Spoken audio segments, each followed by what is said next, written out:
নাটাবাড়ি বিধানসভা কেন্দ্রে নাটাবাড়ি 1 নং অঞ্চলে আজকে কার্জিপাড়াতে সকাল 9টার সময় তৃণমূল কংগ্রেস কর্মী, আমাদের অঞ্চল কমিটির মেম্বার তপন দাস, সে বাড়িতে কাজ করছিল। সেই সময় এই ব্লকের তুফানগঞ্জ 1 নং ব্লকের বিজেপির বিভিন্ন অঞ্চলের ভাড়াটের দুষ্কৃতীদেরকে নিয়ে এসে বিজেপি এটা প্রি প্ল্যান মার্ডার করে এবং তাতে আমাদের তৃণমূল কংগ্রেস কর্মী তপন দাস খুন হয় এবং আরো 2জন আহত হয়। তাদের অবস্থাও খুব গুরুতর।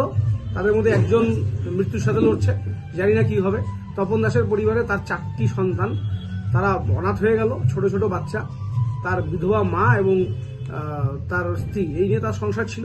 কিন্তু বিজেপি এতটাই নৃশংস, এতটাই পৈশাচিকভাবে তাকে হত্যা করলো, যার বিরুদ্ধে তৃণমূল কংগ্রেসের তুফানগঞ্জ 1 নং ব্লক থেকে তৃণমূল কংগ্রেসের এখানে নেতৃত্বরা এবং সমস্ত শাখা সংগঠনের কর্মীরা তারা সকলে মিলে আগামীকাল এখানে বন্ধ ঘোষণা করেছে।